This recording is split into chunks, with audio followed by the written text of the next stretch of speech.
తెలంగాణ అసెంబ్లీలో water war జరిగింది. కృష్ణా నదీ జలాల విషయంలో అధికార విపక్ష సభ్యుల మధ్య మాటల యుద్ధం జరిగింది.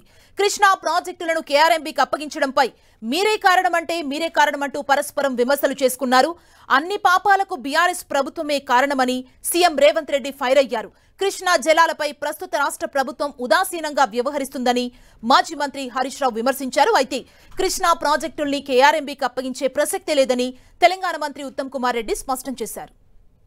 కృష్ణా నది జలాలకు సంబంధించి కృష్ణా ప్రాజెక్టులను అప్పజెప్పిందని, కృష్ణా ప్రాజెక్టులను మొత్తం కాంగ్రెస్ వాళ్ళు వస్తేనే కాకెత్తుకపోయిందని, లేకపోతే కేంద్రానికి మేమేదో రాసి చేసినామని అసలు ఏం మాట్లాడుతున్నారు అధ్యక్ష? అసలు ఏమైనా బాధ్యత అనేది ప్రతిపక్ష పార్టీగా 1% వాళ్ళు నిర్వహిస్తున్నారా?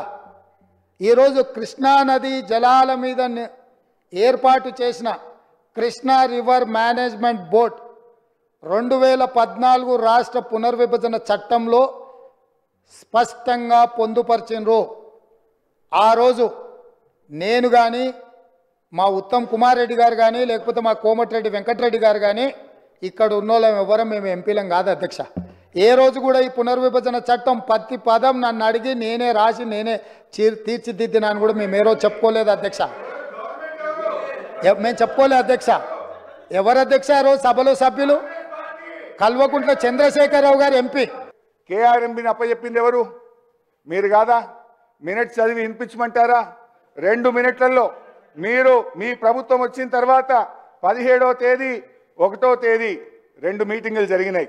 17వ తేదీ ఢిల్లీలో జరిగిన మీటింగ్లో, కేఆర్ఎంబీ మీటింగ్లో చాలా స్పష్టంగా మీరు ఒప్పుకొని వచ్చారు.